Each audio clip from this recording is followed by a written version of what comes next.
पहले हमको मालूम था कि दुनिया के इस भूमंडल पर कितने द्वीप हैं। तो ये उस समय की घटना। रामचंद्र जी महाराज अयोध्या को लौटते हैं, लेकिन लौटने से पहले संपूर्ण भूमंडल से आतंकवादियों का विनाश करने की योजना पर 14 वर्ष काम करते हैं। उस समय मध्य प्रदेश से आगे निकल जाओ तो किसका राज आरंभ हो जाता था? रावण का। कहां तक राक्षसी संस्कृति आकर के हम पर कब्जा कर चुकी थी। अयोध्या का राज्य बहुत छोटा सा था। रामचंद्र जी ने संपूर्ण भूमंडल पर अयोध्या का शासन फिर स्थापित किया। यह इतिहास की उस समय की कितनी बड़ी क्रांति थी। मात्र 14 वर्ष में इतनी बड़ी क्रांति करके दिखा दी। आज के अंग्रेजों को यहां से भगाने के लिए लोग कहते रहे कि एक गाल पर चाटा मारे तो दूसरे को भी कर देना। ये नहीं था उस समय। इस देश का उस समय सूत्र वाक्य था। महर्षि मनु ने अपने संविधान के माध्यम से हमको सूत्र वाक्य दिया था। उन्होंने बताया था, राज्य का आदर्श निश्चित किया था, इस देश के प्रत्येक नागरिक का राष्ट्र धर्म निश्चित किया था। तब उन्होंने कहा था, नाथताई मधे दोषो हम दुर्भवती कृष्ण है। आतंकवादी के वध करने में कोई दोष नहीं है। जैसे चाहो जब चाहो मार कर खत्म करो।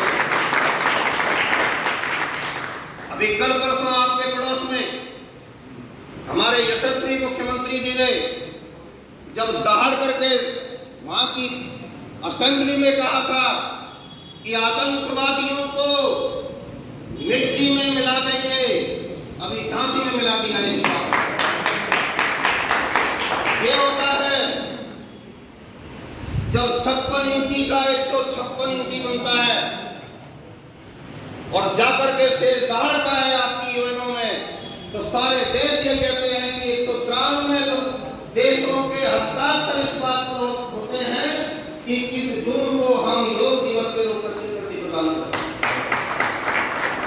जब तेजस्वी राष्ट्रवाद के उपासक सत्ता में बैठते हैं तब राष्ट्र तेजी से दौड़ता है, तब राष्ट्र की वंदना होती है और राष्ट्र के लिए दूसरे आकर के झुकते हैं। अपने आप कहते हैं, मोदी जी बताओ इस समस्या का समाधान क्या है?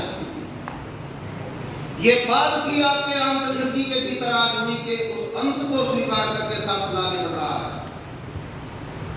तो रामचंद्र जी ने 14 वर्ष में कितना बड़ा कार्य किया।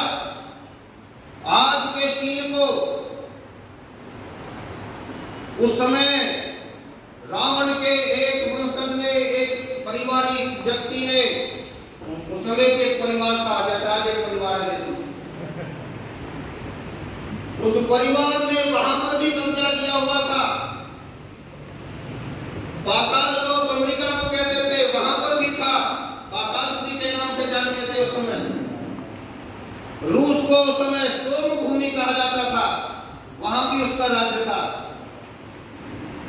कहीं अपने हनुमान जी के बेटे को सत्ता संभलवाई, कहीं जहां पर इतना बड़ा साम्राज्य उसने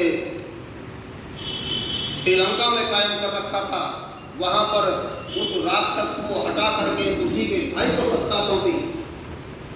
ये था आपका आदर्श। चीन को अपने कब्जे में लिया, संपूर्ण भूमंडल को त्रिलोकी कहलाते हैं।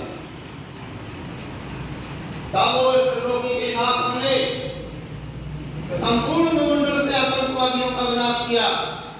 उनकी 14 वर्ष की साधना को हम जंगलों में घूमने वाले राम के रूप तक ले आए। लेकिन राष्ट्र की कितनी बड़ी आराधना थी, उनकी कितनी बड़ी साधना थी, भूल गए। श्री कृष्ण जी आते हैं। श्री कृष्ण जी जैसा योग पुरुष, योगी पुरुष जब देखता है कि ये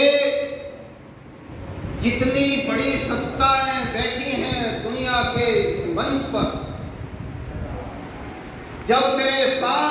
भाइयों को एक कंस मार रहा था, जन्म लेने से पहले, जन्म लेने के तुरंत पश्चात समाप्त कर रहा था, तब इन सारों के भीतर वो क्षत्रियत्व का भाव मर चुका था, जो अत्याचार के विरुद्ध खड़े हो जाते हैं। हस्तिनापुर में हुआ यही है, जो समय की दुनिया का सबसे बड़ा राजवंश था और वहां पर दुनिया का सबसे बड़ा धनुर्धारी, सबसे बड़ा क्षत्रिय भीष्म पितामह के नाम से रहता था। जब कंस उन बच्चों की हत्या कर रहा था तो स्वयं भीष्म पितामह भी शांत थे।